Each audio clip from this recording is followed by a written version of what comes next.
ఫైనల్గా మీ ప్రియమైన మిత్రులు మన ప్రత్యేక తెలంగాణ సాధించినటువంటిలో ఏమంటారు మన మొదటి ముఖ్యమంత్రి తెలంగాణకి, సో పశ్చాత్తాప పడుతున్నారు ఇప్పుడు మార్పు వచ్చింది కేసీఆర్లో అని చాలామంది కొంతమంది దగ్గర సన్నిహితులు చెప్తా ఉన్నారు. అండ్ మొన్న ఒక పత్రికలో ప్రధాన ఆర్టికల్, ఈసారి కేసీఆర్ అవమానంగా ఫీల్ అవుతున్నాడు అందుకే అసెంబ్లీకి రాడు అనేది ఒక పెద్ద వార్త రాసిండ్రు. ఈ రెండో క్వశ్చన్. మూడో క్వశ్చన్, బీఆర్ఎస్ పరిస్థితి ఏంది అనేది. సో దయచేసి మీరు చెప్పండి ఎట్లా ఉంది. మీరేమైనా వెళ్ళిండ్రా రీసెంట్ టైమ్స్లో కేసీఆర్ని కలవడం? నేను వెళ్ళలేదు, కానీ కేసీఆర్లో మార్పు వచ్చిందనడానికి నేనైతే పదే మన మీడియా ద్వారా కూడా చాలాసార్లు చెప్పిన 3 పనులు చేయాలి. ఒకటి, బీఆర్ఎస్ను రద్దు చేసి టీఆర్ఎస్ పెట్టాలి. రెండవది, 9.5 సంవత్సరాల పాలనలో జరిగిన, అది చిన్న తప్పు కావచ్చు, పెద్ద తప్పు కావచ్చు, తెలిసి కావచ్చు, తెలియక కావచ్చు, జరిగిన తప్పులకి ప్రజలకి బహిరంగంగా క్షమాపణ చెప్పాలి. మూడవది, టీఆర్ఎస్ పార్టీ సంస్థాగత మార్పులు చేసి గ్రామ స్థాయి నుంచి రాష్ట్ర స్థాయి దాకా కమిటీలు ఏర్పాటు చేసి ఆ కమిటీలలో తెలంగాణ పిచ్చోళ్ళని, తెలంగాణ సోయిన్నోళ్ళని, తెలంగాణ మట్టి వాసన తెలిసిన వాళ్ళని, ఉద్యమ నేపథ్యం ఉన్నోళ్ళని ఆ కమిటీలలో బాధ్యతలు అప్పచెప్పి కుటుంబ జోక్యాన్ని, కోటరీ జోక్యాన్ని దూరం చేస్తే కేసీఆర్కి తెలంగాణ భౌతికంగా చావు ఉండొచ్చు, కానీ తెలంగాణ ఉద్యమ నేపథ్యాన్ని ఆయనకు చావు లేదు. కానీ 3 పనులు చేస్తాడా? చెయ్యాలని పార్టీ మారుస్తున్నారు, ప్రయత్నాలు కూడా జరుగుతున్నాయని చెప్తా ఉన్నారు. చేయమని అంటున్నాం మేమైతే పదే నేనైతే ఎప్పటి నుంచి మొత్తుకుంటూనే ఉన్నా. చేయమంటున్నాం. ఏముందాడు, ఏం టెక్నికల్ ప్రాబ్లం లేదు. ఇప్పుడు టీఆర్ఎస్ అప్పుడు మార్చుకోవడానికి ప్రయత్నం, ఎలక్షన్ కమిషను ఏ పార్టీ అయినా సరే మార్పు జరిగినప్పుడు రద్దు చేసుకున్నప్పుడు 6 సంవత్సరాలు దాన్ని ఫ్రీజ్ చేస్తుంది. ఎవరికి అలాట్ చేయదు, అది ఫ్రీజ్ చేస్తుంది అన్నట్టు. జనతా పార్టీ కూడా అప్పుడు భారతదేశాన్ని పాలించిన జనతా పార్టీని కూడా ఫ్రీజ్ చేస్తుంది. దాని గుర్తుని కానీ పార్టీ పేరుని కానీ ఎవరికి అలాట్ చేయదు ఎలక్షన్ కమిషన్. కాబట్టి ఫ్రీజ్ అయింది. ఇప్పుడు మనం ఎప్పుడు తిరిగి మళ్ళా మనం అత్యవసర ఎగ్జిక్యూటివ్ మీటింగ్ పెట్టుకోనో లేకపోతే సర్వసభ్య సమావేశం పెట్టుకోనో తీర్మానం చేసి, మేము ఇప్పుడు టీఆర్ఎస్ని బీఆర్ఎస్ చేసేటప్పుడు ఏం చేసిండు, అంతే కదా, తీర్మానం చేసిండ్రు, పంపించిండ్రు, జరిగిపోయింది. ఇప్పుడు కూడా అంతే ఉంటుంది, ఏం పెద్ద మార్పు ఉండదు. గుర్తు అదే కదా, కారు గుర్తు అయితే మారదు. ఇంకేముంది, అది పేరు బి బదులు టీ వస్తుంది, అంతే తేడా. తెలంగాణ పదానికి ఉన్న శక్తి అది ఎదుటి వాళ్ళకి 50% భయాన్ని కల్పిస్తుంది. ఇప్పుడు అందరూ మాట్లాడుతున్నారు, నాకు తెలిసి చిట్ చాట్లోనో పబ్లిక్ అనో వినోదన్న లాంటి వాళ్ళు అయితే ఓపెన్ బహిరంగ సభల్లోనే మాట్లాడుతున్నాడు. పేరు మార్చాలా, పేగుబంధం దిగిపోయింది, మనం లేకుంటే మాత్రం మనకి మళ్ళీ తిరిగి ఆ రోజులు రావని ఆయన చెప్తున్నాడు. కాబట్టి ఇవి చేస్తే ఆయనకు తిరుగులేదు. చేయాలని కోరుకుంటున్నాం, చేయాలని ఆశిస్తున్నాం. ఎందుకోసం? కేసీఆర్ కోసం కాదు, కేసీఆర్ కుటుంబం కోసం కాదు, తెలంగాణ కోసం, 4 కోట్ల తెలంగాణ ప్రజల కోసం. మీరు అన్నట్టు తెలంగాణ ఉద్యమ నేపథ్యంలో మేము పార్టీ పెట్టకముందు 2 సంవత్సరాలు గంటల కొలది, నేను చెప్పింది కదా, ఆయన బహిరంగ సభలో చెప్పిండు, 1000 గంటలు మేధోమదనం చేసి తెలంగాణ రాష్ట్ర సమితిని స్థాపించినాం. మా శ్రమ వృధా కాదు. ఒక్కనిగా బయలుదేరి మీరు అన్నారు కదా. ఇప్పుడు 3వ క్వశ్చన్ అడిగినారు, ఏది అసెంబ్లీకి రావాలన్నా వస్తారా రాడా అవమానం అన్నారు. 2001 మేము పార్టీ పెట్టిన తర్వాత జూన్ నెల తర్వాత బై ఎలక్షన్ జరిగింది. బై ఎలక్షన్ జరిగిన తర్వాత ఆయన రాజీనామా చేసిండు కాబట్టి మళ్ళీ తిరిగి ఎన్నికైంది సిద్దిపేట ఎమ్మెల్యేగా. ఎన్నికైనప్పుడు టీఆర్ఎస్కి ఎంతమంది ఎమ్మెల్యేలు? ఒక్కడే. అసెంబ్లీ సమావేశాలప్పుడు పొద్దున 8 గంటలకల్లా నేను ఆయన కారులో ఎక్కి అసెంబ్లీకి పోయి, మొదట్లో మాకు రూమ్ కూడా ఇవ్వలే, టీఆర్ఎస్ రూమ్ ఇవ్వలే. తర్వాత మేము అప్లై చేసుకొని లెటర్ పెట్టుకున్న తర్వాత అప్పుడు మాకు చిన్న రూమ్ అలాట్ చేసినారు టీఆర్ఎస్ పార్టీకి. ఒక్కడే ఎమ్మెల్యే, బిక్కు అనుకుంటూ ఉన్నాం. ఒక్క ఎమ్మెల్యేగా ఉన్నప్పుడు కూడా 3 సంవత్సరాలు, అంటే 2001 నుంచి 2004 దాకా ఒక్కటే ఎమ్మెల్యే. తెలంగాణ ఉద్యమాన్ని నడిపించలేదా? ముందుకు తీసుకుపోలేదా? తెలంగాణ వాదాన్ని నినాదాన్ని బతికించుకోలేదా? మరి ఇవాళ మీరు పోయినోళ్ళు కాదు, వాడు ఎక్కడ పోతాడు? వాడు ఇప్పటికీ టీఆర్ఎస్ ఎమ్మెల్యేనే, కాంగ్రెస్ ఎమ్మెల్యే కాదు. ఇప్పటికి కూడా మొన్ననంటే కంటోన్మెంట్ పోయింది కాబట్టి 38 మంది టీఆర్ఎస్ ఎమ్మెల్యేల మీడియా కూడా దయచేసి మీడియా కూడా టీఆర్ఎస్ ఎమ్మెల్యేలు ఎంతమంది అంటే 38 మంది అనాలి. వాళ్ళు ఇప్పటికీ టీఆర్ఎస్ ఎమ్మెల్యేలే. రాజీనామా చేయలేదు, వాళ్ళు రాజీనామా చేయలేదు, ఎలక్షన్ కమిషన్ ప్రకటించలేదు, లేకపోతే మన శాసన మండలి ప్రకటించలేదు. కాబట్టి ఎమ్మెల్సీలైనా ఎమ్మెల్యేలైనా వాళ్ళందరూ ఖచ్చితంగా టీఆర్ఎస్ సంబంధించిన వాళ్ళే అవుతారు. మీడియా కూడా దయచేసి మీరు అనవసరంగా ప్రజలని తప్పుదోవ పట్టించేటువంటి ఇటువంటి దురాఘాతాలకు మీరు పాటుపడద్దు. పాలకులు తప్పు చేస్తే ప్రశ్నించాల్సినటువంటి వాళ్ళు తప్పుదోవలో పోతే, తప్పు మాట్లాడితే, తప్పుడు నిర్ణయాలు చేస్తే మాట్లాడాల్సినటువంటి వాళ్ళు, చెప్పాల్సినటువంటి మీడియా మీరే తప్పు చేస్తే రానున్న రోజుల్లో ప్రజలు మీ మీద కూడా విశ్వాసం పోతుంది, నమ్మకం పోతుంది. దయచేసి ఇప్పటికైనా వాళ్ళు కాంగ్రెస్ పార్టీ ప్రకటించలే, అసెంబ్లీ స్పీకర్ ప్రకటించలే, ఎలక్షన్ కమిషన్ ప్రకటించలే, శాసనమండలి చైర్మన్ ప్రకటించలే. ఎవరి మన పాత లిస్ట్ ప్రకారమే వాళ్ళే ఆ పార్టీ వాళ్ళే. కాబట్టి ఇప్పటికి వాళ్ళు ఎంతమంది అని ఉండని, ఎంతమంది అయినా రాని రాకపోని ఒక్కడిగానైనా కేసీఆర్ అసెంబ్లీలో అడుగుపెట్టాలి. ప్రజలు ఇచ్చిన బాధ్యతని నెరవేర్చాలి. ప్రజలు మీకు ఒక మంచి అవకాశం, గొప్ప అవకాశం ఇచ్చారు. ఒకడైనా వచ్చినా అందరినీ కూడా ఎవరు రాలే, ఒక్కడి వేరా నీకు కావాలంటే మేము నీకు అండగా మేము వచ్చి ఉంటాం. 1000 మంది వస్తాం, లక్షల మంది వస్తాం, నువ్వు ఒక్కడి వేరా. ఏ అవసరం లేదు. ఏ పిఏలు, ఏపీఎస్లు, ఓఎస్డీలు ఎవ్వడు అవసరం లేదు. ఒక్కడిగానే మనం ఆ రోజు ఎవడొచ్చిండు మన ఇంట? ఒక డ్రైవరు, మేమిద్దరమే, ఎవ్వరు లేడు. లింగు అనుకుంటూ ప్రతి అసెంబ్లీ సమావేశాలప్పుడు ఎవరు లేడు, మేమే పోయేది. పోయినామా లేదా? మాట్లాడినామా లేదా? నిలబడ్డామా లేదా? గెలిచినామా లేదా? కాబట్టి ఇప్పుడైనా సరే అందరూ పోయిందనుకో, ఎవ్వరు లేడు అనుకో, నీ అంటే ఎవ్వరు లేడు. వాడు ఎక్కడికైనా పోని, ఏ గంగలు కత్తేంది, ఏ మూసిలో కత్తేంది, ఏ చెత్త కుప్పలు పోతేంది, ఎవ్వరు లేడు. నీ పుత్రరత్నం అనుకున్నోడు కూడా లేడు, నీ ముద్దుల అల్లుడు అనుకున్నోడు కూడా లేడు, ఎవ్వరు లేడు. నువ్వు ఒక్కడివే ఉన్నావు. తెలంగాణ ఉద్యమాన్ని ప్రారంభించినప్పుడు ఎవడున్నాడు? ఒక్కడే కదా. ఆయనే చెప్పుకున్నాడు నాకు ఎవ్వరు లేడని. అసలు నాకు తెలిసి మీకు కేసీఆర్కి తెలిసినంత తెలంగాణలో ఎక్కడెక్కడ ఏమున్నాయి, ఏ ఊర్లో ఎక్కడ ఏ తాండా ఉంది ఎవరు కూడా తెలియదు. నిజం, వాస్తవం చెప్పాలంటే ఆయన చాలా స్టడీ చేస్తాడు, తెలుసుకోవడానికి ప్రయత్నం చేస్తాడు. కాకపోతే ఏంటంటే ఇక అహంకారం వల్ల, కొంత ఇగో వల్ల ఆగవేండి. కానీ అదర్వైజు ఆయన ఏదన్నా ఒక మార్పు కోసం పనిచేయాలన్నప్పుడు పట్టుదలగా పనిచేసే వ్యక్తి. నేను చాలామంది అంటున్నాడు మారడా అంటే, సరే వయసు వల్ల కావచ్చు, లేకపోతే ఇప్పుడు వచ్చిన అనేక రకాల లగ్జరీస్ వల్ల కావచ్చు, కుటుంబాల్లో వచ్చిన ఆధిపత్యం వల్ల కావచ్చు, ఏమైనా కారణాల వల్ల అంటే ఆ ప్రజలు అనుకున్నంత మారుతాడో లేడో అని భయం అయితే అందరికీ ఉంది.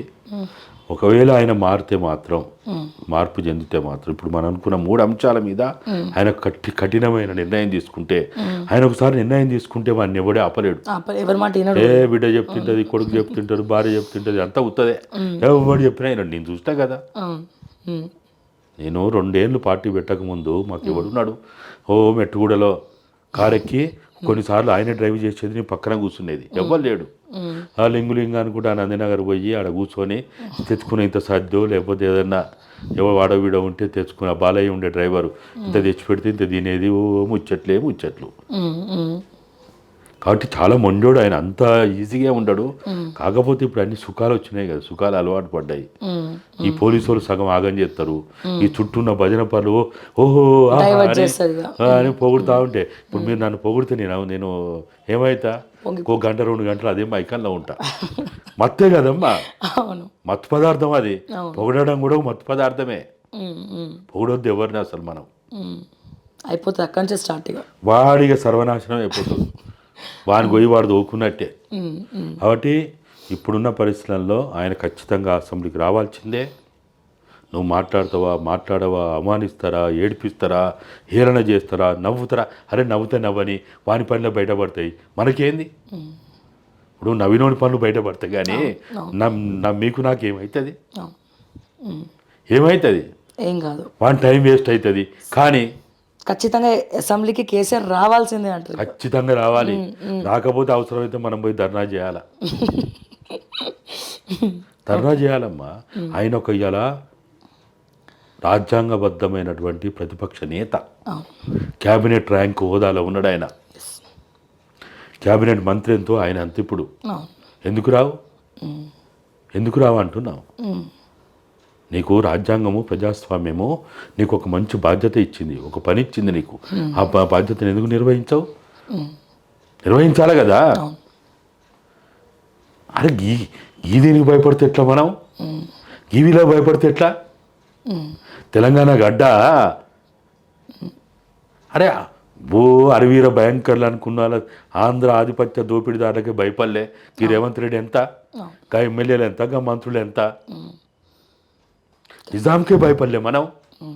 నిజాం ముందు వీళ్ళు ఎంతమ్మా?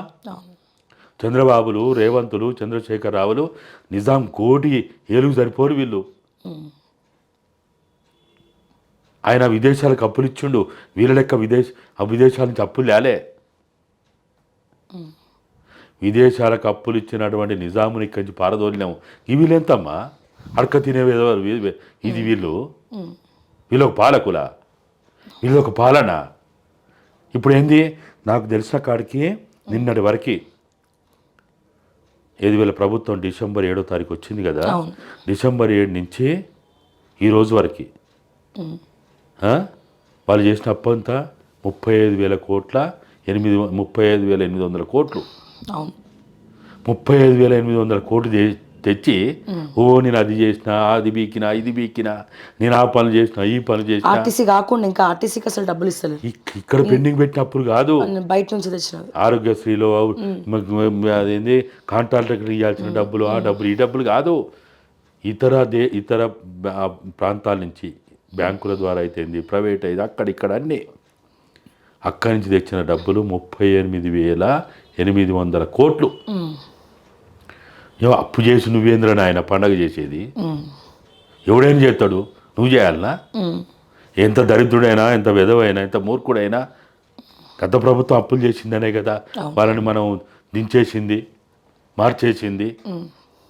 మరి నువ్వు కూడా అప్పుడేం తప్పు చేస్తే ఇంకా రానున్న రోజుల్లో ఇప్పటివరకు అప్పు చేసి వాళ్ళని అప్పు చేసి ఏదో ఒకటి అది కూలిపోయేదో ఇంకోటో బంగ్లాలో, బిల్డింగ్లో అవో ఇవో చూపించారు. 35,000 కోట్లు 800 కోట్లు చేసి ఎక్కడ పెట్టావు అసలు? ఎవరికి ఇచ్చినావు? ఏదైనా ఒక నిర్మాణం చేసినావా? ఎక్కడైనా ఏదైనా మన కళ్ళకైతే ఎక్కడ అవపడతలేదు, కనిపించట్లేదు. సంక్షేమ పథకాలు కూడా అందరు కంప్లైంట్స్ ఇస్తున్నారు. మరి ఏం చేసినట్టు ఈ డబ్బులన్నీ ఎక్కడ పోతున్నట్టు? రోజువారీ బుక్కడానిక? ఎవరు ఎక్కడ పోయినట్టు? కాబట్టి ఈ అప్పులు చేసి నేను రైతు రుణమాఫీ చేసిన, రైతు బంద్ ఇచ్చిన, నేను ఆరోగ్యశ్రీ ఏదో చేసిన, నేను బస్సులో ఫ్రీ ఇచ్చిన, నేను ఏదో 200 యూనిట్ల ఫ్రీ ఇచ్చిన, ఇవన్నీ ఉత్త దండగ ముచ్చట్లు, బేకారు ముచ్చట్లు. అప్పు చేసి పప్పు కూడి పెట్టుడు ఏందమ్మా? అదో గొప్పతనం. కాబట్టి కేసీఆర్ మనం అనుకున్న 3, ఒకటి పార్టీ పేరు మార్చాలి. ఇప్పుడు మొన్న పోయి వీళ్ళు ఎమ్మెల్యేల ఫిరాయింపుల మీద స్పీకర్ పోయి ఇచ్చేటమ్మా. బయట అంతా ఏమనుకున్నారు? వాడేమో సొక్కమా, వాడదే పని చేసిండు కదా. నా ఉద్దేశం ఏంటంటే అట్ట పోయి ఇచ్చే ముందు తెలంగాణ అమరవీరుల స్తూపం దగ్గరికి పోయి మేము 9.5 సంవత్సరాల్లో అన్ని పార్టీల్లోంచి అన్ని పార్టీల ద్వారా గెలిచిన వాళ్ళని మేము ఆ పార్టీలో చేర్చుకున్నాం.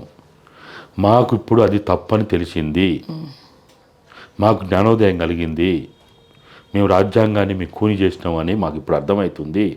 మాకు అప్పుడు చెప్పినా మాకు అప్పుడు అర్థం కాలేదు, ఇప్పుడు అర్థమవుతుందని 4 కోట్ల తెలంగాణ ప్రజలకు కావచ్చు, భారతదేశ రాజ్యాంగానికి కావచ్చు బహిరంగ క్షమాపణ చెప్పి తప్పొప్పుకొని ఇక భవిష్యత్తులో మేము ఎప్పుడు ఇటువంటి పని చేయమని ఇంకా బహిరంగ ప్రకటన చేసి స్పీకర్ దగ్గరికి పోయి పార్టీ ఫిరాయింపుల మీద పత్రం ఇస్తే ఎంత గొప్పగా అనుకుంటారు సమాజం. 100%. అరే పాపం వాడు తప్పు చేసిన వీళ్ళు ఒప్పుకున్నాడు, తప్పని ఒప్పుకుంటాడు, బుద్ధి వచ్చింది అంటాడు, ఇక భవిష్యత్తులో చేయనంటాడు, క్షమిద్దాం అని అనుకుంటారు. అటువంటి పనులు చేయాలమ్మ. ఎప్పుడు కూడా తప్పులు చేయడం సహజం. మీరైనా నేను ఏదైనా మాట్లాడుతూ తప్పు మాట్లాడి అనుకో, సారీ చెప్తా.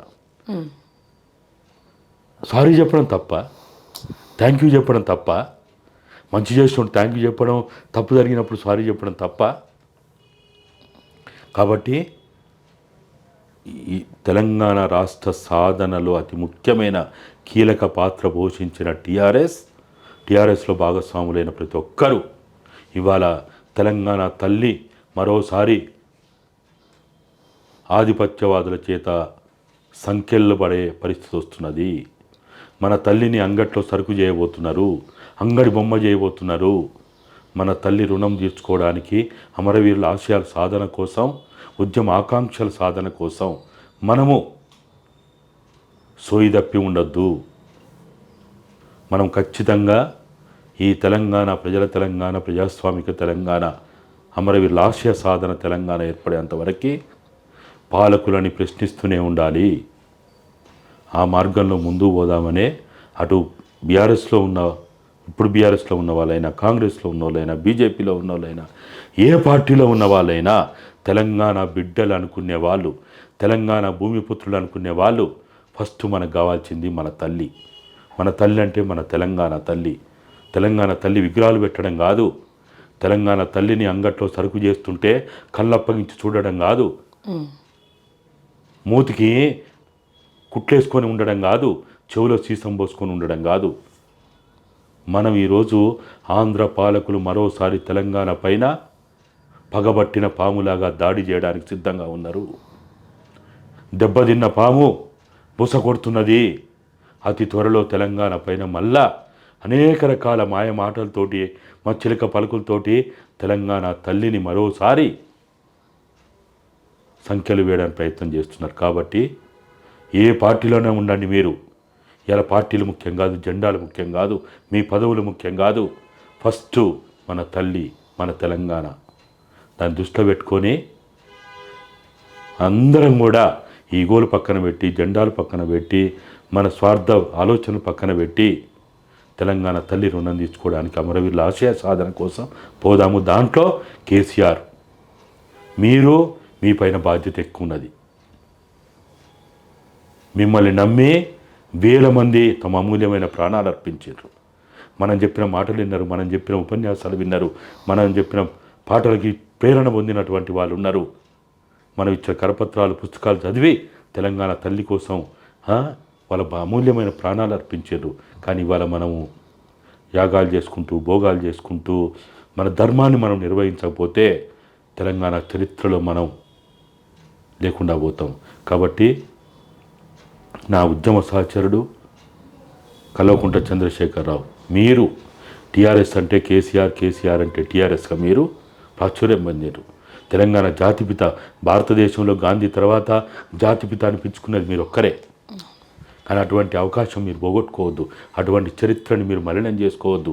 కుటుంబంలో అనేక రకాల ఒత్తిళ్ళు ఉంటాయి, కోటరీలో అనేక రకాల ఒత్తిళ్ళు ఉంటాయి, అనేక రకాల స్వార్థపరులు ఒత్తిళ్ళు చేస్తారు. కానీ మూగజీవులైనటువంటి ప్రజలకు మనం ద్రోహం చేయొద్దు. మీరు చెయ్యరని, చేయొద్దని నేను మరోసారి తెలియజేస్తూ రాబోయే 23 నుంచి జరగబోయే అసెంబ్లీ సమావేశాలకి మీరు రాండి, జరిగిన తప్పులను ఒప్పుకోండి, బీఆర్ఎస్ని వెంటనే టీఆర్ఎస్ చేయండి. అది టెక్నికల్గా ఎలక్షన్ కమిషన్ ఒప్పుకుంటే తర్వాత సంగతి. కానీ టీఆర్ఎస్ పేరుతోటి మళ్ళా మీరు ప్రాచుర్యం పొందండి.